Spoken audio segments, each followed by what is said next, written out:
অরিনের college friend তন্ময়ের জন্মদিন ছিল একদিন আগে, কিন্তু তার দাদা ভাইয়ের অসুস্থতার কারণে গত 3 দিন ধরে সে হাসপাতালেই ছিল। তাই বাড়িতে জন্মদিন উপলক্ষে বিশেষ কোনো আয়োজন করা হয়নি। আর অনুষ্ঠান না করায় ফ্রেন্ড সার্কেলের কাউকে সে ইনভাইট করতেই পারেনি। তন্ময়ের বাবা ব্যবসার কাজে দেশের বাইরে থাকায় মায়ের সঙ্গে তাকে হাসপাতালে সবকিছু সামলাতে হয়েছে। তবে গতকালই তার দাদা ভাই সুস্থ হয়ে বাসায় ফিরেছেন। আজ আজ তন্ময় কলেজে আসার সঙ্গে সঙ্গেই তার সবাইকে ট্রিট দেওয়ার জন্য চেপে ধরে সবাই। যদিও বন্ধুরা নিজেরাও তার জন্য কেক নিয়ে এসেছিল। ক্লাসে সবাই মিলে তন্ময়কে দিয়ে কেক কাটিয়ে 2 দিন পর তার জন্মদিন উদযাপন করে। তন্ময় কেক খাওয়ানোর পর সবাই নিজেদের প্রাপ্য বুঝে নিতে তাকে ঘিরে ধরে। এখন তাদের প্রাপ্য বুঝিয়ে দিতেই কলেজ ছুটির পর তন্ময় সবাইকে নিয়ে এসেছে একটি রেস্টুরেন্টে। অরিনের ফ্রেন্ড সার্কেলে মোট 5 জন: তন্ময়, রিমন, প্রাপ্তি, নিজুম আর অরিন। সবাই খাবার অর্ডার দিয়ে বসে আছে, আড্ডা জমিয়েছে। যেহেতু এক একজন এক এক আইটেম অর্ডার করেছে, তাই খাবার আসতে একটু দেরি হচ্ছে। হুট করে তাদের আড্ডার ছন্দপতন ঘটিয়ে সামনে এসে দাঁড়ালো জোবান।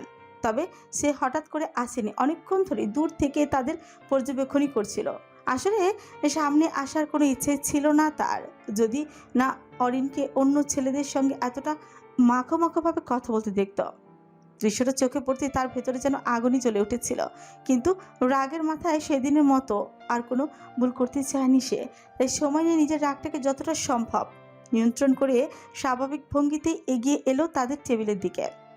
জোবান আসলে রেস্টুরেন্টে এসেছিল চন্দ্রের সঙ্গে একজন ক্লায়েন্টের অনুরোধেই এখানে মিটিং করতে হয়েছে তাদের। মিটিং শেষ হতেই চন্দ্র রোদের কলেজে চলে গেছে ওদের বাসায় রেখে লাঞ্চ সেরে আবারও অফিসে ফিরবে বলে। আর জোবান থেকে গেছে লাঞ্চ করার জন্য। যদিও অরিনটা আসার আগেই তার খাওয়া শেষ হয়ে গিয়েছিল, একটু রেস্ট নেওয়ার জন্যই বসেছিল সে। কিছুক্ষণ পরেই চলে যেত, কিন্তু অরিনদের দেখে সে আর ওঠেনি, বরং নিজের জায়গায় বসে নিঃশব্দে তাকিয়েছিল তাদের দিকে, তবে তাদের অগোচরে। এক্সকিউজ মি পিচ্চিরা, আমি কি তোমাদের আড্ডায় জয়েন করতে পারি? হঠাৎ করে খুব কাছ থেকে পরিচিত কণ্ঠস্বর শুনে চমকে ওঠে অরিন। তড়িঘড়ি করে ঘাড় ঘুরিয়ে ডানে পাশে তাকাতে জোবানকে দাঁড়িয়ে থাকতে দেখে বিস্ময় চোখ বড় বড় হয়ে গেল তার। বিহ্বল দৃষ্টিতে তা ঘাড় বাঁকিয়ে তাকিয়ে রইল সে। শুধু অরিনই নয়, বাকি 4 জনও কম বেশি একইভাবে অবাক। তবে তাদের অবাক হওয়ার কারণ আর অরিনটা এক নয়। অপরিচিত কারোর কাছ থেকে হঠাৎ এমন কথা শুনলে যে কেউই তো চমকে উঠবে।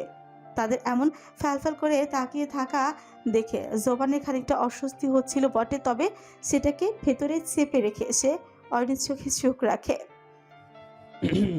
কি হলো বেআইন সাহেবা, অনুমতি দেবেন না? অরিন যেন এবার সম্মতি ফিরে পেল। চট করে চোখ সরিয়ে মাথা সোজা করে নিল, নিচের ঠোঁট কামড়ে কোনো শব্দ না করে চুপচাপ বসে এলো, যেন কিছুই শোনেনি। হাবভাবটা এমনই। এদিকে বেআইন সম্বোধনে শুনে 4 জোড়া চোখ কৌতূহলে জেগে উঠল। তবে খুব বেশিক্ষণ লাগলো না তাদের বুঝতে জোবানকে। তারা সবাই অরিনের বন্ধু হিসাবে আদিয়াতের বিয়েতেই উপস্থিত ছিল। সেখানে কয়েকবার দেখা হয়েছিল জোবানকে, তবে ভিড়ের মাঝে ঠিকমতো খেয়াল করে দেখা হয়নি, তাই চিনতে একটু সময় লেগেছে। অরিনকে চুপচাপ থাকতে দেখে তন্ময় গলা খাকারি দিয়ে আমোদিত ভঙ্গিতে জোবানের প্রশ্নের উত্তরই বললাম। হ্যাঁ, অবশ্যই ভাইয়া। আপনি জয়েন হতে পারেন, আমাদের কোনো সমস্যা নেই। তন্ময়ের সঙ্গে তাল মিলিয়ে অরিন ছাড়া বাকিরাও সম্মতি জানালো। রিমন তখনই নিজের চেয়ার ছেড়ে উঠে দাঁড়িয়ে অরিনের পাশের খালি চেয়ারটা টেনে দিয়ে উৎসাহ নিয়ে বলল। জোবান সত্যি সত্যি গিয়ে বসলো চেয়ারটিতে। সবার সাথে কুশলাদি বিনিময় করতে করতে দেখলো তাদের খাবার চলে এসেছে। এতে তারা বিব্রতকর পরিস্থিতিতে পড়ার আগে জোবান ওয়েটারকে ডেকে কফি অর্ডার করলো। তন্ময় অবশ্য অনুরোধ করেছিল লাঞ্চের জন্য ভারী খাবার অর্ডার করার জন্য। তখন জোবান তার লাঞ্চ করার বিষয় তাকে জানানোর পরে আর কিছু বলেনি কেউ। এই পুরো সময়টা অরিন ছিল একদম নিশ্চুপ, একবারও মাথা তুলে জোবানের দিকে তাকায়নি অব্দি। জোবান যা জিজ্ঞেস করেছে তার দিকে না তাকিয়ে স্বাভাবিকভাবেই উত্তর দিয়েছে। সে চায়নি সবার সামনে জোবান কোনো অস্বস্তিতে পড়ুক। তাদের মধ্যে যে মনোমালিন্য চলছে তা তো আর কেউ জানে না। তাছাড়া আত্মীয়তার সম্পর্কও তাদের। এখন যদি সে নিজেই কথা না বলে ব্যাপারটা খারাপ দেখাতো। এসব ভেবেই অরিন দীর্ঘশ্বাস ফেলে নিজের খাবারের দিকে মন দিল। ততক্ষণে সবাই খাওয়া শুরু করে দিয়েছে আর জোবানেরও কফি এসে গেছে। একই সময় ভুইয়া মঞ্চের। বাবা, ছেলেটাকে কি একেবারে বাড়ি পৌঁছে দিয়ে এসেছিস? না, গৌরীপুর বাসস্ট্যান্ড পর্যন্ত দিয়ে এসেছি, ওখান থেকে আঙ্কেল এসে নিয়ে গেছে। ছেলেটা আবার হঠাৎ এমন অসুস্থ হলো কেন বুঝতে পারছি না। এখান থেকে ডাক্তার দেখিয়ে নিয়ে গিয়েছিল তো। হুম। সংক্ষিপ্ত উত্তর দিয়েই লাবিব আবারও খাবারে মন দিল। এদিকে মা আর ভাইয়ের কথোপকথন এতক্ষণ চুপচাপ শুনলো, তারা কার কথা বলছে সেটাই বুঝতে পারলো না লাবিবা। তাই সে এবার খাওয়া থামিয়ে চিন্তিত কণ্ঠে জিজ্ঞেস করলো, কার কথা বলছো আম্মু? কে অসুস্থ হয়েছে? মেয়ের প্রশ্ন শুনে খাদিজা বেগম দীর্ঘশ্বাস ফেলে। রাভির নাকি আবারও গত রাতে অসুস্থ হয়ে পড়েছিল। তার কথাই বলছি, কতদিন পর ছেলেটা বাড়ি যাচ্ছে, আর এখন কিনা অসুস্থ শরীর নিয়ে গ্রামে যেতে হলো। ভাইয়া গ্রামে চলে গেছে। আজকেই তো শুনে এলাম রোদের বিয়ের অনুষ্ঠানের ডেট নাকি ফিক্স হয়েছে, তবে কবে হয়েছে জানি না, তবে হয়তো খুব শীঘ্রই হবে। সামনে অনুষ্ঠানটা শেষ করেই না হয় যেত, এমনিতেও তো। হঠাৎ করে কিছু একটা মনে পড়তেই থেমে গেল লাবিবা। সহজ সরল মেয়েটার মাথায় একটু দেরিতে হলো রাবিন আর রোদের আগের ঘটনা নাড় দিল, তাই আর কথাটা শেষ করলো না।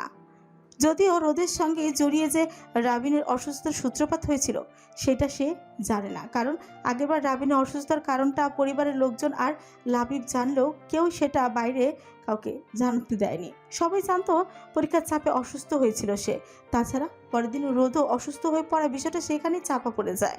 এদিকে লাবিবার কথা শুনে লাবিব খাওয়া থামিয়ে গম্ভীর কণ্ঠে জেরা করার ভঙ্গিতে জিজ্ঞেস করলো, কার কাছ থেকে শুনেছিস সেসব? ভাইয়ের এমন গম্ভীর স্বর শুনে লাবিবা একটু থতমত খেয়ে গেল। দেরি না করে ঝটপট উত্তর দিল, ওই রোদের মামাতো বোন জারিনের কাছ থেকে শুনেছি। সেই বলল আজ নাকি সবাই বসেছে ফাইনাল কথাবার্তা বলার জন্য। লাবিবার কথা শুনে লাবিবের মুখে যেন মুহূর্তে আমা বসা নেমে এলো, তবে আর কিছু জিজ্ঞেস করলো না। প্লেটে বাকি থাকা খাবারের পানি ঢেলে চুপচাপ উঠে গেল ডাইনিং ছেড়ে। ছেলেকে এইভাবে উঠে যেতে দেখে খাদিজা বেগম হৈ হৈ করে বললেন, কি হয়েছে বাবা? সারাদিন পর এই অবেলা একটু খেতে বসেছিস, তাও পেট ভরে না খেয়ে উঠে গেলি কেন? খুব দরকারি একটা কাজ পড়ে গেছে আম্মু, কাজটা শেষ করে এসে রাতে ভালো করে খাবো ইনশাআল্লাহ। এখন আসি। রাবিন দ্রুত বেরিয়ে গেল বাইরে, আর ডাইনিংয়ে রেখে গেল হতভম্ব মা মেয়েকে। খাওয়া দাওয়া শেষ করে প্রায় 1 ঘন্টা পর সবাই রেস্টুরেন্টে থেকে বেরিয়ে এসেছে। খাবারের সব বিল জোবান নিজেই বহন করেছে। যদিও তন্ময় অনেকবার মানা করেছিল, কিন্তু জোবান তার কথায় অটল থেকে বিল প্রদান করেছে। তাছাড়া সে থাকা অবস্থায় কিশোর বয়সী বাচ্চাদের বিল দেওয়াটা কেমন দেখায় না। তবে তন্ময়ের অনেক রিকোয়েস্টের পর জোবান শেষমেশ তার কফির বিলটা পে করতে দিয়েছে তাকে। জোবান যেই রাগটি ভিতরে পুষে রেখে তাদের কাছে গিয়েছিল সেটা খানিক পরই ভ্যানিশ হয়ে গেছে। সবার সাথে আলাপচারিতা করে আর সে যে ধারণা করেছিল বাস্তবে তেমন কিছুই হচ্ছে না বুঝতে পেরে এখন সবাই রেস্টুরেন্টের বাইরে রিক্সার জন্য অপেক্ষা করছে। চন্দ্র যেহেতু গাড়ি নিয়ে চলে গেছে, জোবানকে এখন রিক্সা নিয়ে অফিসে যেতে হবে। যেহেতু তাদের অফিসের রাস্তা আর অরিন্দের বাড়ির রাস্তা একই, জোবান কোনোভাবেই অরিনের সঙ্গে একসাথে যাওয়ার সুযোগ মিস করতেই চায় না। এদিকে তন্ময় ও রিমন রিক্সার ব্যবস্থা করে ফেলেছে ততক্ষণে।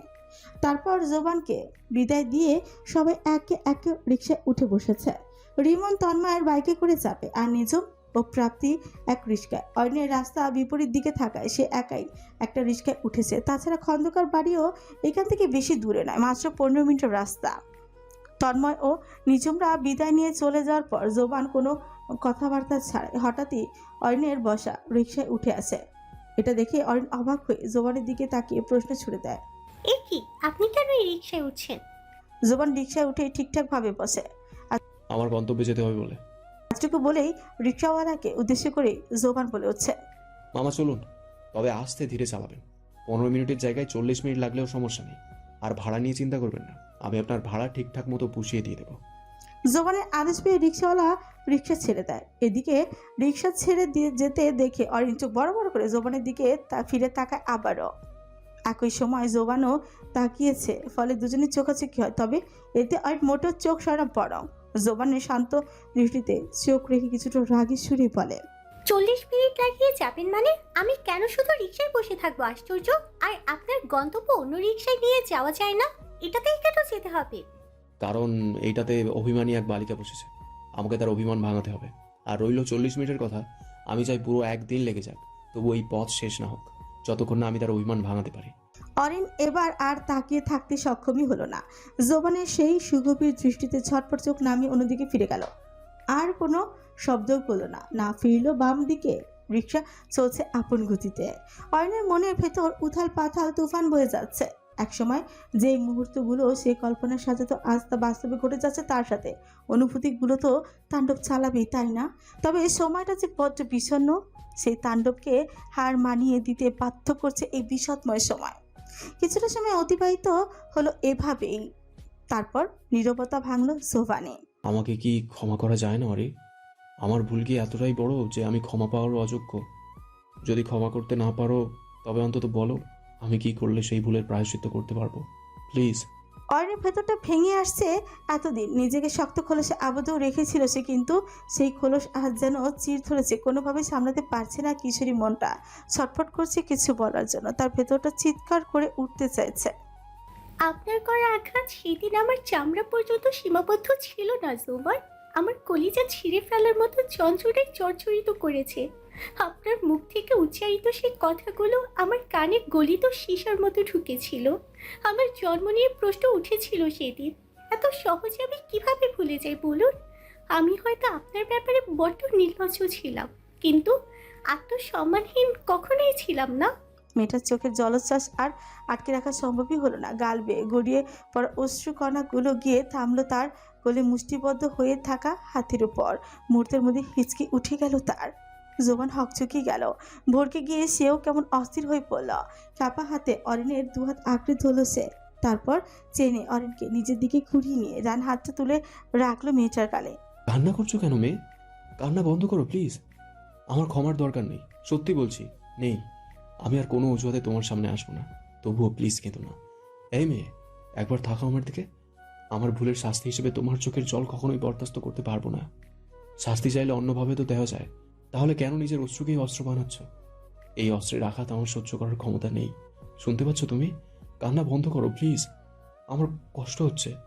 অভিমানী বালিকা দিক বেদিক না দেখে ঝাঁপিয়ে পড়লো তার প্রিয় মানুষটির বুকের সাথে। বন্ধ করে দিল ছেলেটার কণ্ঠ। মিলিত হলো দুজনের স্পন্দন। ততক্ষণে অভিমানের অট্টালিকা ধসে পড়ে মিশে গেছে প্রিয়তমের বাহুতে। তোমাদের হিসাব নিকেশ বন্ধ করো বাবা, এখন কোন অনুষ্ঠান হবে না। প্রধান বাড়ির ড্রয়িং রুমে যেন আচমকায় বোমা বিস্ফোরণ হলো। বৈঠকে বসে থাকা প্রতিটি সদস্য বিস্ময়ে স্তব্ধ হয়ে ফ্যাল ফ্যাল করে তাকিয়ে রইল দরজার দিকে থেকে গম্ভীর মুখে তাদের দিকে এগিয়ে আসা চন্দ্রের দিকে। সবার সেই বিস্মিত দৃষ্টি উপেক্ষা করে চন্দ্র ধীর স্থির ভঙ্গিতে এসে নিজের হাতে থাকা গতি সোফার হাতলে রেখে দিল। তারপর নির্লিপ্তভাবে বসলো আদিয়াতের পাশে থাকা খালি আসনে, যেন কিছুই ঘটেনি।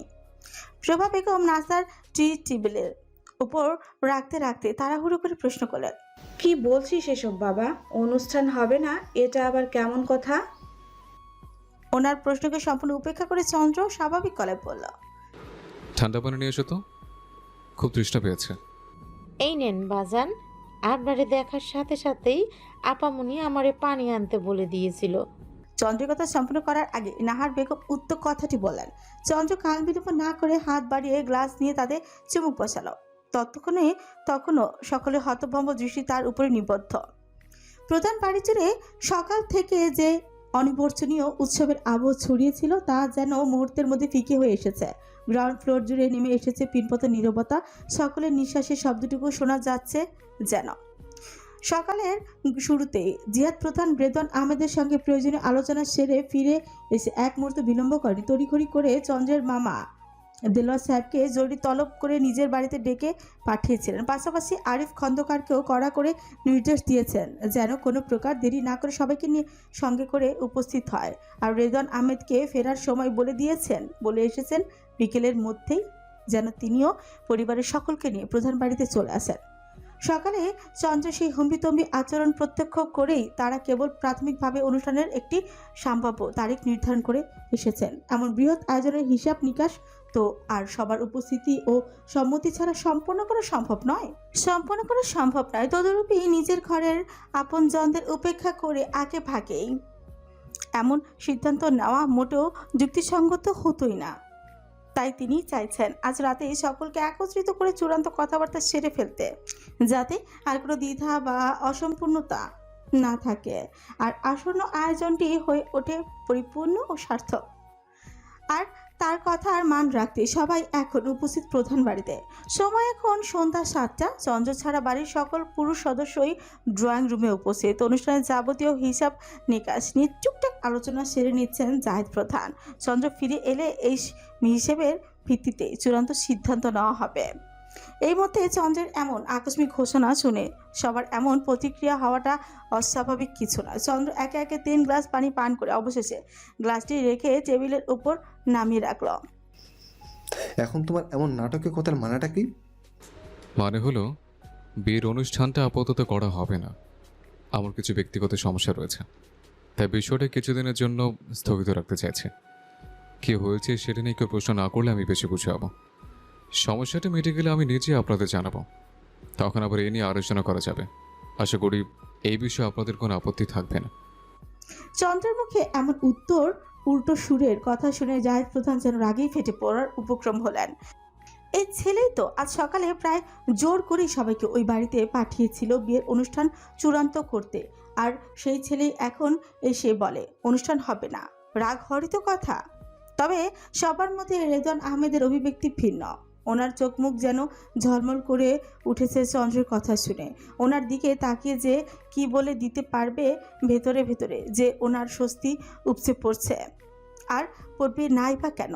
সকালে প্রধান বাড়ির কর্তারা অনুষ্ঠানে ডেট ফাইনাল করার আসর করে আসার পর থেকে রিয়াজউদ্দিন আহমেদকে মানানোর চিন্তায় ওনার বিপি হাই হয়ে আছে। রাভিন যেহেতু আজই বাড়িতে গেছে, উনি কোনোভাবেই এখন যে শহরে আসবে না সেটাই তিনি ভালো করেই জানেন। উপরন্তু রোদের বিয়ের অনুষ্ঠানের কথা শুনলেই তো সে আরও আগে আসবে না। এখন নিজের বাবাকে ছাড়া এইভাবে অনুষ্ঠান সম্পূর্ণ করা তার পক্ষে সম্ভব নয়। কিন্তু এই বাহানা তো আর এই ঘাটতারা ছেলেকে দিলে কোনোভাবেই মানত না। এই চিন্তা করেই তিনি আজ সারাদিন অফিসের কাজেও মন দিতে পারেননি। সারাদিন ছটফট করে গেছে কীভাবে তিনি ব্যাপারটা সামাল দিবে সেই চিন্তা করতে করতে। তাই তো এখন চন্দ্রের মুখে অনুষ্ঠান স্থগিতের কথা শুনে তার মনে এমন স্বস্তি ঢেউ উঠেছে। হ্যাঁ রে বাবা, এমনটা বললে হয় নাকি? তোর কথা মতোই তো সব কিছু হচ্ছে, তাহলে আবার সমস্যা কিসের? চন্দ্রপ্রভা বেগমের কণ্ঠে স্পষ্ট উৎকণ্ঠা। উফ মা, বললাম তো সমস্যা আছে এখন। আর এমন তো নয় যে আমি বিয়ে করবো না বলে মানা করেছে। আমার মানা করাতে কি পাত্রপক্ষের বা তোমাদের মানসম্মান নষ্ট হয়ে যাবে? বিয়ে তো হয়ে গেছে। অনুষ্ঠানটা এমন কোনো জরুরি বিষয় বলে আমি মনে করি না। শুধু তোমাদের কথা ভেবেই আমি এতে রাজি হয়েছিলাম।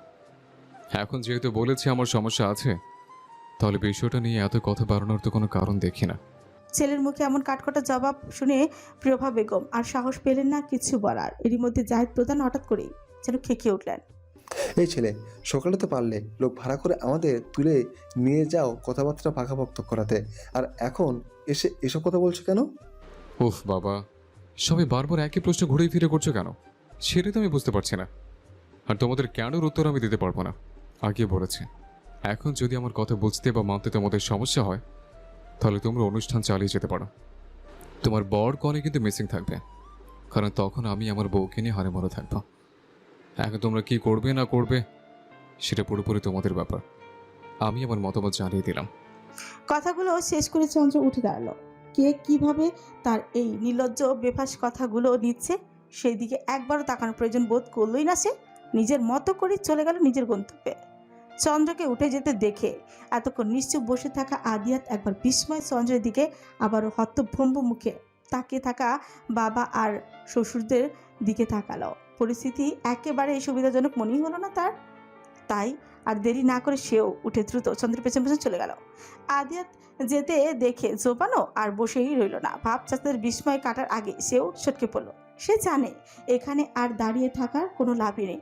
এখন কি হবে সেটা তো আর গুণধর ভাই আগে থেকেই ঠিক করে দিয়ে গেছে। কিছুক্ষণ পরেই বড়রা শুধু আনুষ্ঠানিকভাবেই সিদ্ধান্ত ঘোষণা করে দিবে। চন্দ্রপ্রভা বেগমও আর দাঁড়ালেন না। তিনিও দ্রুত পা বাড়ালেন রান্নাঘরের দিকে। তাদের এই আর সাধ্য কি আছে আবারও ডেকে চন্দ্রকে প্রশ্ন করা? এক প্রশ্নের উত্তরেই তো তারা যথেষ্ট শিক্ষা পেয়ে গেছেন। এর বেশি শুনতে গেলে না জানি আর কি শুনতে হতো। তবে তাদের স্বল্পভাষী ছেলেটারই অচেনা রূপ দেখে প্রভা বেগম ভীষণ অসন্তুষ্ট। এখন ড্রয়িং রুমে বসে আছেন শুধু 5 জন কর্তা। প্রত্যেকের মুখভঙ্গি দেখার মতো, বিস্ময়, অস্বস্তি আর অপ্রস্তুত লজ্জার মিশ্রণে লেপ্টে আছে চোখে মুখে। হতবিহ্বল রেদন আহমেদ চোখ ঘুরিয়ে একবার সবার প্রতিক্রিয়া লক্ষ্য করে মনে মনে বলতে শুরু করলো, কত বড় বেয়াদব ছেলে। বাবা চাচা এতগুলো মানুষের সামনেই কিনা বলে সে বউকে নিয়ে হানিমুনে থাকবে। নির্লজ্জ কোথাকার। আবার বলে কেউ যেন কোনো প্রশ্ন না করে। ওনার বই গেছে? প্রশ্ন করে আজাইরা বোঝা এত তাড়াতাড়ি মাথায় তুলতে। একটা মাত্র আদরে মেয়ে ওনার, তিনি তো পারেন না মেয়েকে সারা জীবনের জন্য নিজের কাছে রেখে দিতে, কিন্তু মেয়ে হয়ে জন্মেছে যেহেতু, এমনটা তো আর হওয়ার নয়। আর এই ছেলে কিনা বলে তিনি সেদে গিয়ে জিজ্ঞেস করবেন কেন? আমার মেয়েকে আনতে দেরি করছো কেন, বেয়াদব কোথাকার? ওনার এমন চন্দ্রের পিণ্ড চটকানোর ভাবনার ব্যাঘাত ঘটিয়ে জাহিদ প্রধান গলা খাকারি দিয়ে বললেন, কি করবে এখন রোদেন? বজার ছেলেটা কি বলে গেল তুমি তো শুনলে। এখন কি আমাদের বিষয়টা এখানে থামিয়ে দেওয়া উচিত? রেদন আহমেদও কিছু সময় চুপ করেই থেকে গলা পরিষ্কার করে শান্ত স্বরে বললেন, আমার এখানে কিছু বলার নেই ভাইয়া। আপনারা যেমনটা ভালো মনে করেন আমি সেটাই মেনে নিতে প্রস্তুত। তাছাড়া চন্দ্র যখন নিজেই চাইছে না এখন অনুষ্ঠান হোক, তাহলে আমাদের এত আয়োজন করে কী লাভ? উল্টো পরে যদি কোনো ঝামেলা হয় তখন তো পরিস্থিতি সামলানো আরও কঠিন হয়ে যাবে। রেদন আহমেদের কথা শুনে কিছুক্ষণ চুপ করে রইলেন জাহিদ প্রধান।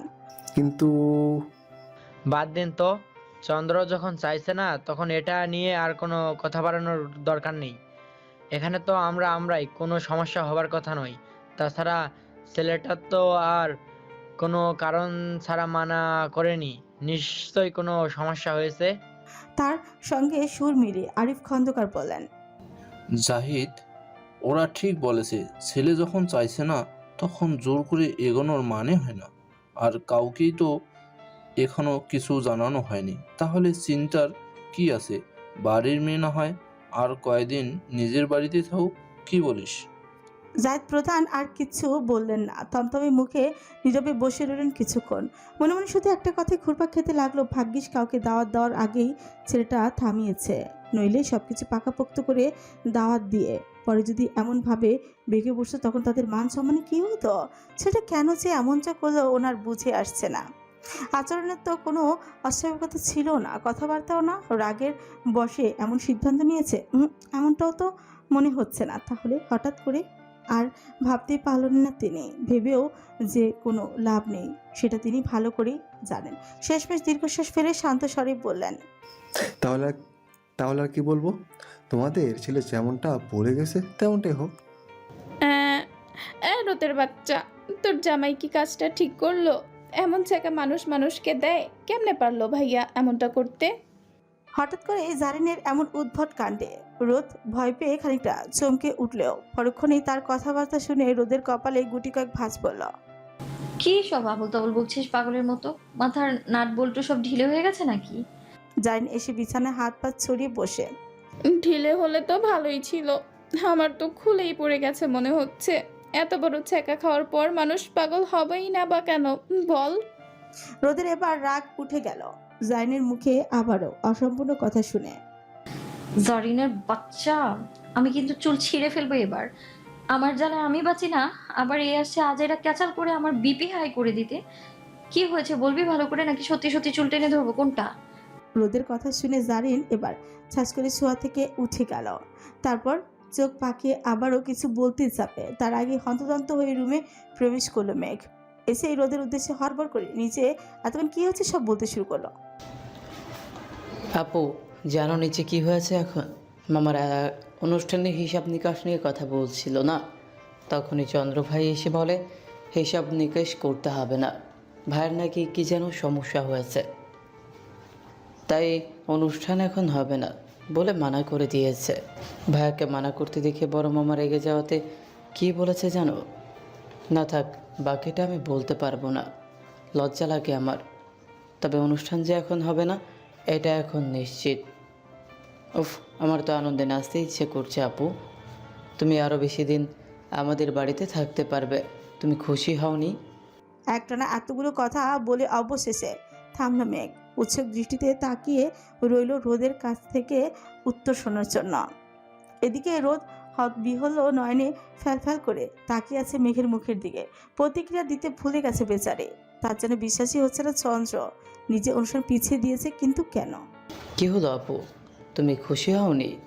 মেঘের এবারের প্রশ্নে রোদ কেমন যেন থতমত খেয়ে ফের ভালো করে তাকালো মেঘের দিকে। শুকনো ঠোক গিলে কিছু বলতে যাবে ঠিক তখনই জারিন ঠাট্টার স্বরে বলে উঠল, কি বলিস ব্রাদার? রোদ খুশি হবে না মানে? ও তো পারলে সাউন্ড বক্স ভাড়া করে ফুল ভলিউমে গান ছেড়ে নাগিন ডান্স শুরু করে দিত, শুধু চন্দ্র ভাই যদি বাড়িতে না থাকতো, তাই না রে রোদ? রোদ কটমট করে দৃষ্টিতে তাকালো জারিনের দিকে, তবে কিছুই বলল না। মূলত তার কথা বলতে ইচ্ছে করছে না। সে কেন যে খুশিও হতে পারছে না, আবার মন খারাপও করতে পারছে না। কেমন এক অদ্ভুত অনুভূতি হচ্ছে তার। রোদের হয়ে মেঘ জারিনের উদ্দেশ্যে বিরক্তি নিয়ে বলে উঠল, উফ, একটা মানুষ এত ফালতু কথা কেমন করে বলে আমার বুঝে আসে না। আপু, এই পাগলের রুমে বসে না থেকে নিচে চলো। ব্যাস, জারিনকে রাগানোর জন্য এতটুকু যথেষ্ট ছিল। জারিন বিছানা থেকে উঠে দাঁড়াতে দাঁড়াতে মেঘের নাম ধরে রেগে চিৎকার করে বলে উঠল, তবে রোদের জন্য উঠতে সক্ষম হলো না। ভাইকে পালানোর সুযোগ করে দিতে রোদ ততক্ষণে জারিনের হাত টেনে আবারও বসিয়ে দিয়েছে বিছানায়। এদিকে মেঘ এই সময়ের মধ্যে রুম থেকে হাওয়া হয়ে গেছে। জারিনের এতে রেগে যাওয়ার কথা থাকলেও তেমন কিছু হলো না, বরং উল্টো হুতাই দাঁত কেড়ে রোদের দিকে তাকিয়ে বলে উঠল, তোমার গুণধর ভাই আমার ভাইয়ের শালামশাই তো আসল কথাটাই তার বোনকে জানিয়ে যায়নি। রোদের হাত এবার কিছুটা ঢিলে হয়ে এসেছে। আসল কথা বলেনি মানে কি? জারিন এবার শব্দ করে হেসে উঠল, মানে হলো বড় বাবা তখন রেগে যাওয়াতে ভাইয়া তখন কি বলেছিল জানো বধুয়া? জানো না তো জানবে কি করে? তুমি তো ভয়ে কোনো ব্যাঙের মতো ঘাপটি মেরে এখানে বসেছিলে। ভাইয়া তখন বলেছিল অনুষ্ঠানের আয়োজন করলে করতে পারে, তবে তখন নাকি বরকনে মিসিং থাকবে। কারণ হলো তখন ভাইয়া তার বউকে নিয়ে হানিমুনে থাকবে নাকি। এখন মানেটা বুঝেছো বালিকা বধূ? এই কথাটাই তোমার লাজুক ভাই বলতে গিয়ে কেটে গেছে। এখন বিশ্বাস করা আর না করা সেটা তোমার ব্যাপার। তোমাকে অনেক অনেক ধন্যবাদ তানভীর ভাই, তোমার জন্য আজকে আমার উদ্দেশ্য সফল করতে পেরেছি। লাবিবের কথা শুনে ফোনের ওপাশে থাকা ব্যক্তি হালকা হেসে বলে উঠল, আমাকে ধন্যবাদ দিতে হবে না ভাই, তোর মতো মানুষ আমার রক্তের কেউ। এই অনুভূতিটাই আমার কাছে এক অদ্ভুত প্রশান্তি এনে দেয়। জীবন যখন মানুষকে নানাভাবে যাচাই করে, তখন খুব কম মানুষই নিঃস্বার্থভাবে পাশে থাকে। তুই সে বিরল মানুষগুলোর একজন। রক্তের সম্পর্ক সবসময় আপন হয় না, কিন্তু কিছু মানুষ হৃদয়ের বন্ধনে এত গভীরভাবে জড়িয়ে যায় যে তারা রক্তের সম্পর্কটাকেও ছাড়িয়ে যায়। তুই ঠিক তেমনই একজন সত্যিকারের বন্ধু মানে শুধু ভালো সময়ের সঙ্গী নয়, বরং খারাপ সময়ে নীরব ছায়া, যে নিজের সুখ দুঃখের হিসাব না করে অন্যের পাশে দাঁড়াতে জানে, যে নিজের কষ্টটা আড়াল করে বন্ধুর হাসিটা ধরে রাখতে চায়, সে তো পত্রিকা বন্ধু। যদি ওনাকে রাজি করাতে না পারতাম তাহলে ছেলেটা যে কিভাবে নিজেকে সামলাতো সেটা ভেবেই আমার ভেতরটা ভেঙে আসছে, গায়ে কাটা দিচ্ছে। ভাই থাম তো, এত প্রশংসা আমি নিতে পারছি না। রোদকে এনে দিতে না পারি, বন্ধুর যেন আর কোনো কারণে কষ্ট না পাই, তার জন্য তো এতটুকু করাই যায়। তবে তোমার স্যারকে তুমি যতটা রাগী হিসেবে আমার সামনে উপস্থাপন করেছিলে, ওনাকে ততটাও রাগী বলে আমার মনে হয় না আমার কাছে। যদিও আমার কথায় প্রথমে দ্বিমত করেছিল ঠিকই, পরে সবকিছু শুনে রাজি হয়েছি।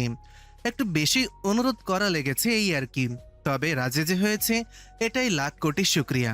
লাস্ট টুকু ফুরফুরে মেজাজে বলল ছেলেটা। তারপর একটু থেমে আবারও ফোনের ওপাশে থাকা ব্যক্তির উদ্দেশ্যে বিনয় কণ্ঠে বলা, তোমার কাছেও আমি চিরকৃতজ্ঞ ভাই। তুমি না থাকলে কোনো দিনই ওনার সঙ্গে দেখা করা হতো না। এত ব্যস্ত একজন মানুষ তো আর সম্পূর্ণ অপরিচিত একজন মানুষের সঙ্গে এমনিতেই দেখা করতে আসতো না। তুই ঠিক সেভাবে ছেলেটার পাশে দাঁড়িয়েছিস। কতটা ভাগ্য করে রাবিন তোর মতো বন্ধু জীবনে পেয়েছে। তুই চন্দ্র স্যারকে রাজি করিয়ে সেটাই প্রমাণ করে দিলি। আমার তো বিশ্বাসই হচ্ছে না স্যার তোর কথায় রাজি হয়েছে। হ্যাঁ, এটা ঠিকই বলেছিস। তবে আমিও কিন্তু বেশ অবাক হয়েছিলাম। সাধারণ একজন ড্রাইভারের সাথে কথা বলে ওর সাথে ফোনে কথা বলতে রাজি হয়ে যাওয়া, আবার তোর অনুরোধ রেখে দেখা করতে রাজি হওয়া দেখে হয়তো নিঃস্বার্থ ভালোবাসা দেখে আল্লাহ সহায়তা করেছেন। এখন দেখার পালা উনি ঠিকই তোর কথা রাখেন কি না। রাবিন দেশে থাকতে রোদের বিয়ের অনুষ্ঠান যদি হয় তাহলে সেটা তো আর রাবিনের জানার বাকি থাকবে না। একই পরিবারে যেহেতু এমনও হতে পারে চাচার মন রক্ষা করতে অনুষ্ঠানে অ্যাটেন্ডও হতে পিছপা হবে না। আর তখন তার অবস্থা কেমন হবে সেটা লাবিবের থেকে আর কেই বা ভালো জানে। ডাক্তার বলে দিয়েছেন পরবর্তীতে যদি মাথায় বেশি প্রেশার নেয় তবে খারাপ কিছুই হয়ে যাবে নিশ্চিত। তাই তো লাবিব নিজের সর্বোচ্চ দিয়ে চেষ্টা করছে অনুষ্ঠানটা আটকানোর জন্য। চন্দ্রের পায়ে ধরা বাকি রেখেছে শুধু। যদি রাজি না হতো সেটাও করতে সে দুবার ভাবতো না। তার কাছে সম্মানের ঊর্ধ্বে হচ্ছে বন্ধুত্ব। আচ্ছা লাবিব, রাখি তাহলে। এখন তো একটু ফ্রি আছিস মনে হয়, তাহলে চাচা চাচিকে নিয়ে আমাদের বাসায় আসিস একদিন। আর কোনো দরকার পড়লে কল করিস, কেমন? ঠিক আছে, যাওয়ার আগে আমাদের রেহনুমার আম্মুর সঙ্গে দেখা করে যাব একদিন। তুমিও ভালো থেকো। দীর্ঘ সময়ের কথোপকথনের সমাপ্তি টেনে দীর্ঘশ্বাস ছাড়ল লাবিব।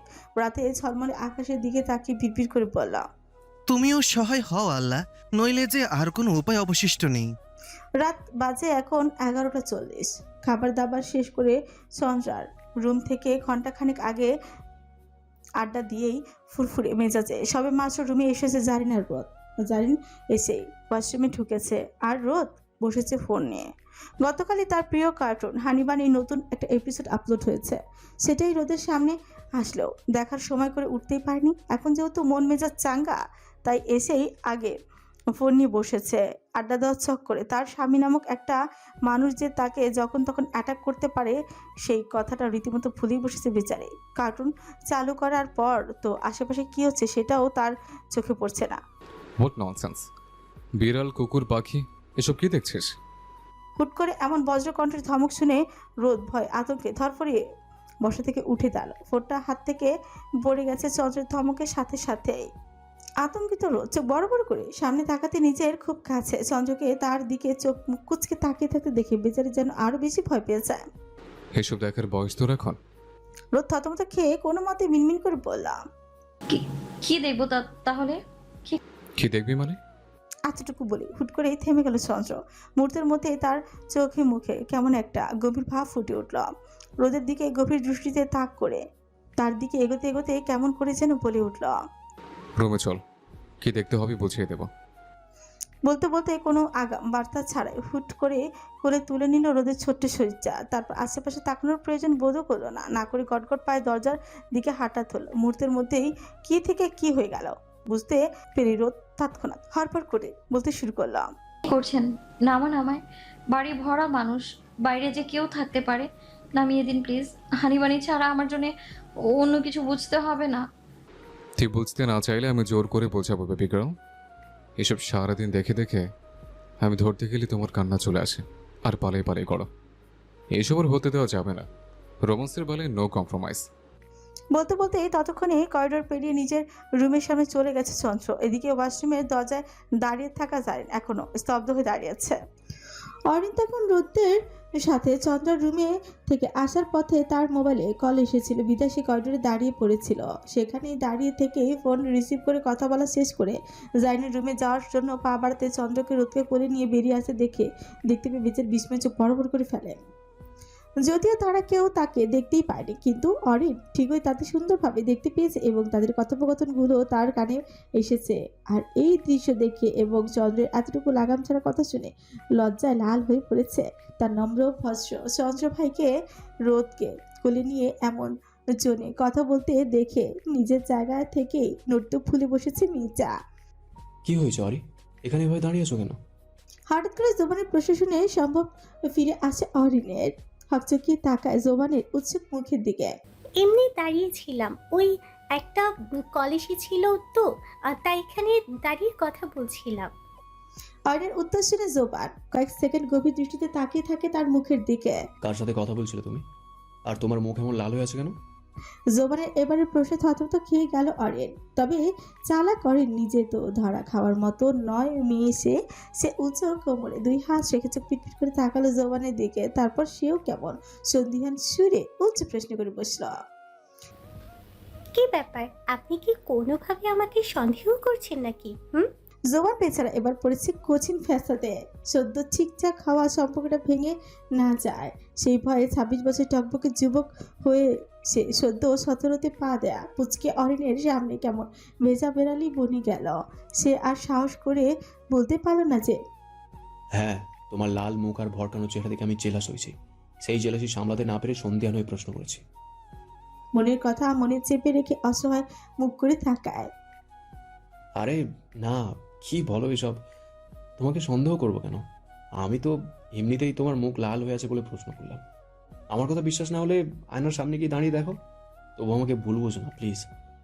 জোবানের এমন অসহায়তা দেখে অরিনের এবার পেট ফেটে হাসি আসছে, কিন্তু এক মুহূর্তে তো আর এই মুহূর্তে তার হাসা যাবে না, তাই কোনো রকমের হাসিটা চেপে রাখে।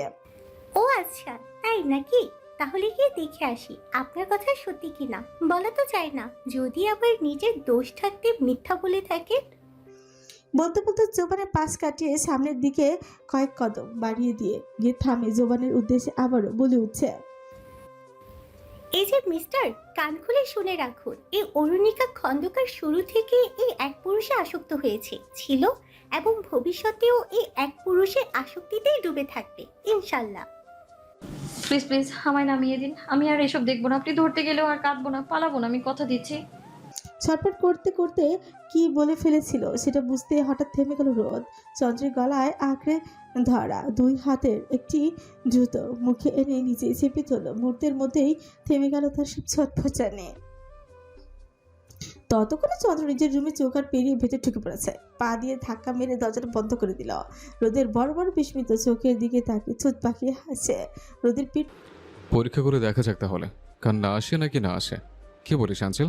ততক্ষণ বিছানা ঠেকে গেছে। চন্দ্র সঙ্গে সঙ্গে কিছু বললই না, তাকে শুইয়ে দিয়ে প্রশ্নের উত্তরের অপেক্ষা না করে দরজার দিকে এগিয়ে গেল। দরজাটা ভেতর থেকে লাগিয়ে দিয়ে ঘুরে রোদের দিকে তাকে এক ঝটকায় নিজের গায়ের টি শার্টটা খুলে পাশে ছুঁড়ে ফেলল।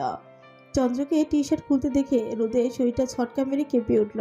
তৎক্ষণাৎ সে লাফিয়ে বিছানা থেকে নামতে দরজাটার দিকে ছুট দিল, তবে এতে চন্দ্রের মধ্যে কোনো তাড়াহুড়ো বা উত্তেজনা দেখা গেল না। সে একদম স্বাভাবিক ভঙ্গিতে রুমের ডেস্কের উপর থেকে ল্যাপটপটা তুলে নিয়ে সোফার দিকে যেতে যেতে আবারও রোদের দিকে গেল, যে এই মুহূর্তে পায়ের উপর ভর দিয়ে উঁচু হয়ে দরজার সিটকিনি খুলতে প্রাণপণ চেষ্টা করছে, কিন্তু সে পাচ্ছে না। হাতের সিটকিনি নাগালেই পাচ্ছে না, তবুও বেচারি থামছে না, জান প্রাণ চেষ্টা চালিয়ে যাচ্ছে। রোদের এমন অবস্থানে আর ছটফটানি দেখে চন্দ্র এবার হঠাৎ শব্দ করে হেসে উঠল। সেই হাসির শব্দে চমকে উঠে রোদ তৎক্ষণাৎ ঘাড় ঘুরিয়ে তাকালো তার দিকে। তার তাকিয়েই বরাবরের মতো তার দৃষ্টি আটকে গেল চন্দ্রের সেই মনোমুগ্ধকর দুষ্টুমি মেশানো হাসির দিকে। মুহূর্তের মধ্যেই মেয়েটার মাথা থেকে উড়ে গেল পালানোর মিশনের কথা। চন্দ্রের হাসি ধীরে ধীরে থেমে গেল। টি টেবিলের উপর ল্যাপটপটা রেখে সে ধীরে রোদের দিকে এগিয়ে আসে। কি হলো ওয়াইফি, যেতে ইচ্ছে করছে না বুঝি? তারপর একটু ব্যঙ্গ আর আফসোস মেশানো স্বরে বলল, বেবি গার্ল, তোর যেতে ইচ্ছে করলেও আমি তো তোর কান্নাকাটি পরীক্ষা না নিয়ে ছাড়ছি না। ম্যারিড পার্সন হয়ে কি দেখতে হয় সেটা না বুঝিয়ে দিলে চলে? এমনিতেই তুই কথা বরখেলাপ করে ফেলেছিস মিনিট না বেরোতেই, তাই তো তোর এক্সাম নেওয়াটা খুব ইম্পর্টেন্ট হয়ে পড়েছে। ছাড়াছাড়ি তো কোনো প্রশ্ন ওঠে না। বলতে বলতে পেছন থেকে হঠাৎ করে রোদের কোমর জড়িয়ে ধরল চন্দ্র। এক ঝটকায় তাকে তুলে নিয়ে নিজের সঙ্গে চেপে ধরে সোফার দিকে এগোতে এগোতে রোদের কানের কাছে মুখ নিয়ে ফিসফিস করে পড়ে উঠল, The exam will be really tough, babe. But I wish that after today, all your trembling, shyness, tears, embarrassment, and fear just vanish. কথা শেষ করে গভীর চুমন আঁকলো রোদের কানের নিচে, ঘাড়ের পাশটায়। এদিকে চন্দ্রের স্পর্শ আর কথার মানে বুঝতে পেরে রোদ যেমন থরথর করে কেঁপে উঠল। ছটফট করে আবার কিছু বলতেই ছিল, কিন্তু লজ্জা আর ভয় গলা দিয়ে কোনো শব্দই বের হলো না। চন্দ্রের এমন কথায় গলা শুষ্কতা নেমে এলো রোদের। বেচারি পর পর কয়েকটা ফাঁকা ঢোক গিল না। তবু বুঝি গলাটা একটু ভিজল না। ততক্ষণে চন্দ্র রোদকে কোলে নিয়ে গিয়ে সোফায় বসলো। এক হাতে রোদের কোমরটা চেপে ধরে নিজের সঙ্গে মিশিয়ে অন্য হাতে ল্যাপটপ ওপেন করে চাহিদা অনুযায়ী কাঙ্ক্ষিত জিনিস খুঁজতে শুরু করলাম। এরই মধ্যে রোদ আবার ছটফটে উঠলো। নিজের কোলে রাখা মুষ্টিবদ্ধ হাত দুটো ঘেমে উঠেছে। নিজের কথায় নিজেই ফেঁসে গিয়ে বেচারি পারছে না, শুধু কোলে থেকে উঠে পালানোর চেষ্টা করতে। আর উঠেই বা লাভ কি? সে তো ছিটকিনি খুলতেই পারবে না। তাই তো অসহায় ছোট্ট ছানার মতো চন্দ্রের কোলেই বসে থাকতে হচ্ছে। হঠাৎ করে কিছু একটা মাথায় আসতে সহসা ছট করে প্রশ্ন করে বসলো চন্দ্রকে উদ্দেশ্য করে। ডেট বাতিল করলেন কেন? রোদের প্রশ্ন শুনে চন্দ্র শান্তদৃষ্টি তাকালো রোদের প্রশ্নাত্মক মুখের দিকে। কিছুক্ষণ একইভাবে তাকিয়ে থেকে সে চোখ ফিরে আবার ল্যাপটপের স্ক্রিনে দিকে তাকাতে তাকাতে কেমন গম্ভীর স্বরে বলে উঠল, বেবিকের কাঠগড়ে নিজের উদার মনস্তত্ব নিয়ে মাথা উঁচু করে দাঁড়ানোর জন্য বাতিল করতে বাধ্য হয়েছে। থেমে আবার রোদের দিকে গভীর দৃষ্টি নিক্ষেপ করে মুখে একেবারে কাছে এনে ঠিকই স্বরে বলল, Don't let any more questions about this reach my ears right now. Get all this out of your head and just focus on me. হুট করে চন্দ্রের গভীরতা রোদকে খানিকটা অবাকই করলো বচে। তবে চন্দ্রই বা কেন যেন কাঠগড়ায় দাঁড়ানো কথা বলল সেটাও তো তার বোধগম্য হলো না। তবুও এই নিয়ে আর কোনো প্রশ্ন করার সাহসই করলো না। এরই মধ্যে হুট করে ল্যাপটপ থেকে বেঁচে আসা ইংরেজি কথোপকথন শুনে রোদের ভাবনা ছেদ পড়লো। রোদ স্বাভাবিকভাবেই ঘাড় ঘুরিয়ে তাকাল ল্যাপটপের দিকে। ঠিক তখন স্ক্রিনে আপত্তিকর দৃশ্য ভেসে উঠল। এখানে 365 যে মুভিতে ইয়টের মধ্যে ম্যাসিমো আর লারার ইন্টিমেট হওয়ার দৃশ্যটা প্লে হচ্ছে, চন্দ্র মূলত ইচ্ছে করে আগের অংশটা টেনে এনে এখানে থামিয়ে দিয়েছে। লারার জ্ঞান ফিরে আসার পর ম্যাসিমোর সাথে যে কথোপকথন হয় সেটা শুনে মূলত রোদ শুনছিল। তাকানোর পর পুরো ব্যাপারটা বুঝতে পেরে রোদ চোখ খেঁচে বন্ধ করে নেয়। ছি, কি চালু করেছেন এসব? এগুলো মানুষ দেখে।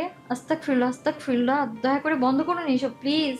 রোদের এমন প্রতিক্রিয়া দেখে চন্দ্রের ঠোঁটের কোণে বাঁকা হাসি ফুটে উঠল। মানুষ দেখে কিনা জানি না, তবে তোর স্বামী যেন এসবই দেখে, আর এখন থেকে তোকে সাথে নিয়েই দেখবে। এখন ছটফট চোখ খুলে ল্যাপটপের দিকে তাকাও যান, কারণ এই বয়সে তোকে কি দেখতে হবে তাই প্লে হচ্ছে। বলতে বলতে তার নির্লজ্জ এক হাত কামিজের ফাঁক গলিয়ে রোদের উন্মুক্ত উদরে ধীরে স্লাইড করতে থাকে। আরেক হাত পেছনের কয়েক গুচ্ছ চুল আলতো করে মুঠো করে রোদের মুখের সামনে ল্যাপটপের দিকে ঘুরিয়ে তোল। ঝুঁকে রোদের কানের কাছে মুখ নিয়ে আবারও ঘোর রাখা গন্টে বলল, মনোযোগ সহকারে দেখ বেবি গার্ল, এটা কিছুক্ষণ পরে তোর সাপোর্ট হিসেবে কাজ করবে। বলেই রোদের ঘাড়ে মুখ ডুবিয়ে দিল ছেলেটা। এদিকে না চাইতো রোদের চোখে পড়ে গিয়েছিল ল্যাপটপের দিকে। আরও অস্বস্তিকর দৃশ্য দেখে তার চন্দ্রের কর্মকাণ্ডে বেচারি যেন শ্বাস আটকে এলো। কি করবে না করবে বুঝে উঠতে না পেরে মেয়েটা কোনো মতে মুখে কিছুটা অন্যদিকে ঘুরিয়ে ব্যস্ত করা হড়বড়ে বলে উঠল, আমি পানি খাবো। এমন একটা মুহূর্তে রোদের এহেন কাণ্ডে মেজাজ খারাপ হলো চন্দ্রের। কোথায় সে একটা রোমান্টিক মুডেই ছিল, আর তার বউটা কি করলো মুডটার একটাবার 12টাই বাজিয়ে ছাড়ল।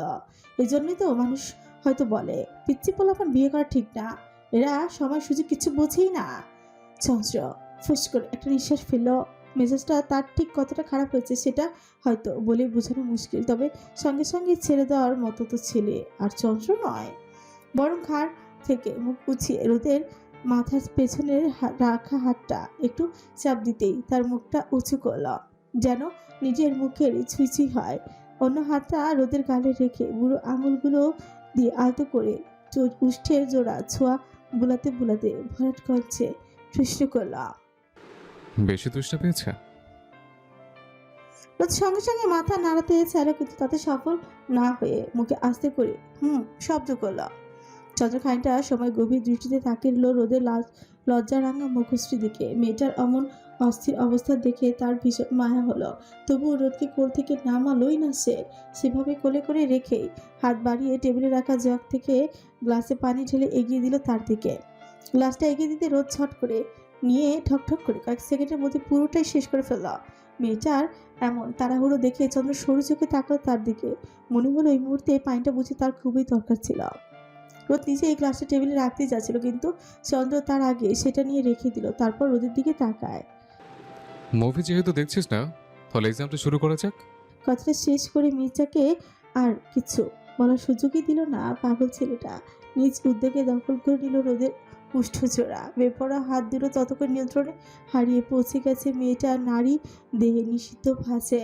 চন্দ্র বেপরাভাবে শুষে নিতে লাগলো রোদের ছোটজোড়া। কয়েক মিনিট কোমল আদরে সীমাবদ্ধ থাকলেও সেটা অ্যাগ্রেসিভ রূপ নিতে বেশি সময় ব্যয় হলো না। মেয়েটা ততক্ষণ লজ্জায় দিশেহারা অবস্থা। হাসপাস করে চন্দ্রের হাত থেকে নিজেকে ছাড়ানোর বৃথা চেষ্টা মশরাতে শুরু করলো। সে নিজের ছোট্ট হাত দুটো দিয়ে নিজের শরীরের উপর বয়ে চলা চন্দ্রের হাত দুটো আগ্রাসন থামানোর জন্য মরিয়া হয়ে উঠল মির্জা। কান্না করবে না বললেও নিজের কথার খেলাপ করে দেওয়ার জন্য চোখ পানি নিয়ে লেপটে একাকার সারা মুখ হয়। তার বুকটাতেও কেমন অনিয়ন্ত্রিত তাণ্ডব চালাচ্ছে, যার ফলস্বরূপ নিঃশ্বাস জড়িয়ে আসছে। চন্দ্র থামলো এবার। ঘোর লাগা দৃষ্টিতে তাকালো ফের রোদে লাল চকচকে রাখা মুখশ্রীর দিকে। ছেলেটা কেমন হাঁপাচ্ছে, সাথে রোদও হাঁপাচ্ছে। কেমন জোরে জোরে শ্বাস টানছে মেয়েটা। রোদের চোখ তখন খিচে বন্ধ করে রাখা। তার চোখ বন্ধ থাকলে চন্দ্রের গভীর দৃষ্টি ঠিক অনুভব করতে পারছে চন্দ্রের উত্তপ্ত দেহের উত্তাপ। এতে করে যেন রোদের শরীরে কম্পন আরও জোরালো হলো। তার শরীরের ভেতর বয়ে যাওয়া যে কম্পন স্পষ্ট লক্ষণীয়। রোদের শরীরের ভূকম্প বইয়ে দেওয়ার জন্য তখনই চন্দ্র কেমন অস্থির কণ্ঠে বলে উঠল, I am going to give you a French kiss now angel. তুই এবার রেসপন্স করবি আমার সাথে, না তো আসল তৃপ্তি আসবে না। আর রেসপন্স না করলে পরবর্তী 1 সপ্তাহ তোর এই রুম থেকে বের হওয়ার বন্ধ, এবং সাথে আমার অফিসও। বুঝতে পেরেছিস কি বুঝতে চেয়েছে? চন্দ্রের এমন হুমকি শুনে রোদ কেমন ঘাবড়ে গেছে। অসভ্য ও পুরুষ এসব বলে কি? কিসেরও প্রকারভেদ আছে নাকি? আশ্চর্য! কই, সে তো আগে কখনো এসব শুনিনি। আবার তাকে কি রেসপন্স করতে হবে? আল্লাহ, আমি কি করবো এখন? এসব কেমন করে রেসপন্স করব? আমি কিভাবে জানবো? সবাই কি এই লোকের মতো রোন্সের উপর পিএইচডি করে এসেছে? এমনই ভাবে নাকি আজব? রোদের এসব ভাবনার মধ্যে অধৈর্য চন্দ্র ফের আবারও রোদের উষ্ঠজোড়া আঁকড়ে ধরতে উদ্যত হতেই রোজ হুট করে বলে বসল, আমি এসব পারি না তো কিভাবে করব? হুট করে রোদের কথায় থেমে গেল চন্দ্র। কয়েক সেকেন্ড রোদের নত মুখশ্রীর দিকে তাকিয়ে থেকে কিছু একটা ভেবে হাত বাড়িয়ে টেবিলের উপর থেকে ল্যাপটপটা এনে রোদের কোলের উপর রাখলো। তারপর আগের মুভিটা বন্ধ করে আবারও নতুন করে আরেকটা মুভি চালু করলো। এইবার আর আগের মতোই ট্রেনের নির্দিষ্ট জায়গায় এসে থামিয়ে দিয়ে রোদকে উদ্দেশ্য করে ডিরেক্ট কণ্ঠে বলল, এবার চোখ বন্ধ করে রাখলে কিন্তু আমার কিছু করার নেই। পরে পারি না বলে কোনো বাহানা আমি মোটেও শুনবো না। মাইন্ডেড।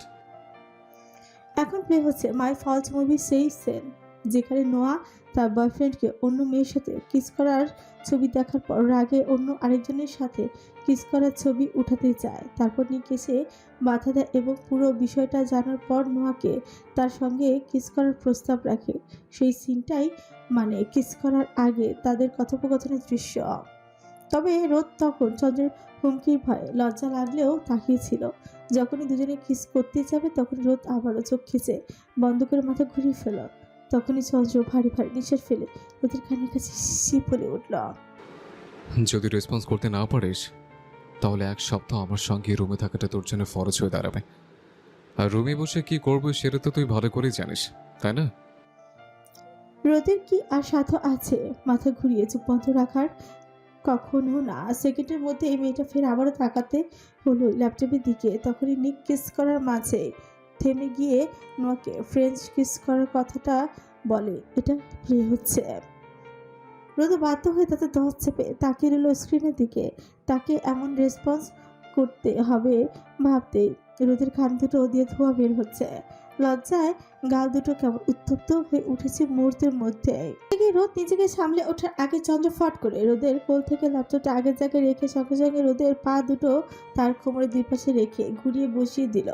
তারপর এক হাতে ঘাড় চেপে উম্মাদের মতো রোদের ঠোঁট চুড় আঁকড়ে ধরল।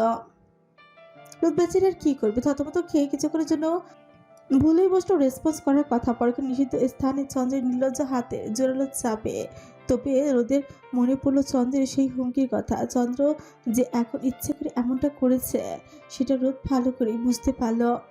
তাই বাধ্য হয়েই যেমনই পারে রেসপন্স করতে শুরু করেছে। সে রোদকে রেসপন্স করতে দেখে ছেলেটা যেন আরো উন্মাদি বনে গেল, অস্থির হয়ে রোদের ঠোঁট আর জিহ্বার খেলায় মেতে উঠল। অনেকটা সময় এমনভাবেই কাটলো। তারপর হুট করে চন্দ্র এক হাতে রোদের কোমর চেপে অন্য হাতের মাথার পেছনের চুলগুলো ধরে নিজের কার্য বহাল রেখে উঠে দাঁড়ালো। রোদ ততক্ষণে নিজের ব্যালেন্স রাখার জন্য দুই হাতে চন্দ্র গলা জড়িয়ে ধরে আর পা দুটো জড়ানোর মতো করে আঁকড়ে ধরে চন্দ্র কোমর। রোদের অবস্থা তখন বেহাল, হাতিটুকুতে কেমন নিথিয়ে পড়েছে মির্জা। চন্দ্র রোদকে নিয়ে বিছানায় শুয়ে দিয়ে নিজের এক হাতে নিজের ভর রেখে ছোট ছেড়ে অস্থির লালিত চোখ জোড়া নিবিষ্ট করলো রোদের দিকে। তারপর কিছুটা ঝুঁকে কেমন ছটফটি অসহায় কণ্ঠে বলতে শুরু করলো। আমি নিজেকে ধরে রাখতে পারছি না আঞ্চল। আমি এই মুহূর্তে তোর মাঝে গভীরভাবে মিশে যেতে চাই। তোর প্রতিটা নিঃশ্বাসের ওঠান আমার শব্দে আমি আরো উন্মত হতে চাই। তোর আর আমার মাঝে কোনো অদৃশ্য দেয়াল থাকবে না, এইটুক মিশে চাই। তুই সহ্য করে নিতে পারবি? তুই সহ্য করে নিতে পারবি? তোর চন্দ্রপুরুষের এত বছরের জমার উন্মত না? রোদ বন্ধ চোখে তৎক্ষণাৎ খুলে গেল, তাকালো চন্দ্রের সুগভীর অস্থির চোখ জোড়ার দিকে। কেন যেন রোদের খারাপ লাগছে। এমন অস্থির ছটফট করতে থাকা চন্দ্রকে দেখে সে নিরুপায়, কিন্তু সাড়া দিতে পারছে না তার চন্দ্রপুরুষটাকে। কারণ কলেজ থেকে ফেরার ফ্রেশ হতে গিয়ে নিজের মেলি সমস্যা দেখতে পেয়েছে সে। এখন সে কীভাবে বলবে এই কথা? কিন্তু না বললে যে উপায় নেই কোনো। আজকে তো কোনোভাবেই সম্ভব নয়। আজকেই কেন এমনটা হতে হলো সেটা ভেবে আফসোসের শেষ নেই মেয়েটার। যদিও সে জানে এটা নিয়ে আফসোস করাটা বোকামি নয়, বরং কিছুই নয়। তবু চন্দ্রকে মানা করতে হবে, এটা ভেবে মেয়েটার চোখ টলমল করে উঠেছে। রোদ এবার আর নিজেকে ধরে রাখতে না পেরে হুট করেই দুহাতে জড়িয়ে ধরল চন্দ্রকে। হঠাৎ এমন হওয়াতে চন্দ্র ব্যালেন্স হারিয়ে হাতের ভর ছেড়ে রোদের উপরে শরীরের উপর সবটা ভার ছেড়ে দিতেই হলো। তবে এতে করে আজ রোদ টু শব্দটিও করলো না, উল্টো চন্দ্রের গলায় মুখ গুজে নিজের নরম উষ্ঠচড়ার কোমল স্পর্শ গলার প্রতিটি ভাঁজে ভাঁজে ভরিয়ে দিল। চন্দ্র যেন বাকরুদ্ধ হয়ে গেল। এতে কয়েক সেকেন্ড অতিবাহিত হলো পুরো ব্যাপারটা বুঝতে তার। যখনই সে বুঝতে পারলো তার অ্যাঞ্জেল নিচ থেকে তাকে স্পর্শ করেছে, তৎক্ষণাৎ সে রোদকে ঘুরিয়ে নিজের বুকের উপর এনে হাত বাড়িয়ে দিয়ে রোদের মুখ দুই হাতের আঁচলায় নিয়ে নিল। গভীর দৃষ্টিতে তাকলো রোদের ভেজা মুখশ্রী পানে। তৎক্ষণাৎ রোদ হকচকে হেঁচকি তুলে চন্দ্রের দিকে না তাকিয়ে বলতে শুরু করলো। আপনার এঞ্জেল ব্যর্থ একজন স্ত্রী। বিয়ের প্রায় 3 বছর হতে চলেছে, এখনো সে তার চন্দ্রপুরুষকে নিজের কাছে টেনে নিতে পারেনি তার স্বামীকে পূর্ণ অধিকার আদায়ের সুযোগ দিতে। আজকেও যখন খুব করে চাইছে তখনও সে অপারগ। আজকেই কেন এই মেয়েলি সমস্যা হতে হলো বলুন? কি করব আমি এখন? আপনি চাইলে বাকিটা শেষ করতেই পারল না মির্জা। ততক্ষণে এই চন্দ্র ঠোঁটে আঙুল চেপে ধরেছে। স্টপ অ্যাঞ্জেল, কান্না বন্ধ কর। আমার দম বন্ধ হয়ে আসছে। কিন্তু সাধারণ একটা ব্যাপার নিয়ে এইভাবে ভেঙে পড়ার কি আছে? তোর চন্দ্রপুরুষ তো আর তোকে ছেড়ে কোথাও চলে যাচ্ছে না, বরং সবসময় তোর পাশে আছে। তাহলে এত কান্না কিসের, এত ভয় কিসের ওয়াইফে? বলতে বলতে রোদের কান্নার তোপে কাঁপতে থাকা শরীরটা নিজের সাথে চেপে ধরলো শক্ত করে, যেন নিজের বক্ষপিঞ্জরে ঢুকিয়ে ফেলতে চাইছে মির্জাকে। নিজের ভেতরে জ্বলতে থাকা আদিম আগুনটা দাবিয়ে রাখার পিনপন চেষ্টায় চন্দ্র ধীরে ধীরে তার শ্বাস নিয়ন্ত্রণ করতে করতে ছাদের দিকে শূন্য দৃষ্টিতে তাকিয়ে থাকলো। মেয়েটার ভীত ও অস্থির শরীরকে নিজের বুকে আটকে রেখে সে অনুভব করলো এই মুহূর্তে প্রতিটি স্পর্শ ও আবেগের সঙ্গে তার সংযোগ আরো দৃঢ় হচ্ছে। চন্দ্র শুকনো কয়েকটি ঢোক গিলে রোদের উদ্দেশ্যে আবারও বিড়বিড় করে বলেছে, আমি আজীবনের জন্য নিজের পুরুষত্বের চাহিদা কবর দিতে পারবো অ্যাঞ্জেল, কিন্তু তুই নিজেকে তুচ্ছ তাচ্ছিল্য করে ব্যর্থ দাবি করবি, সেটা আমি মেনে নিতে পারবো না, কোনোভাবেই না। এমন অবমূল্যায়নের শব্দ যেন আর কখনো তোর ঠোঁটে না আসে, এমনকি ভাবনার অন্তরও না জন্মায়।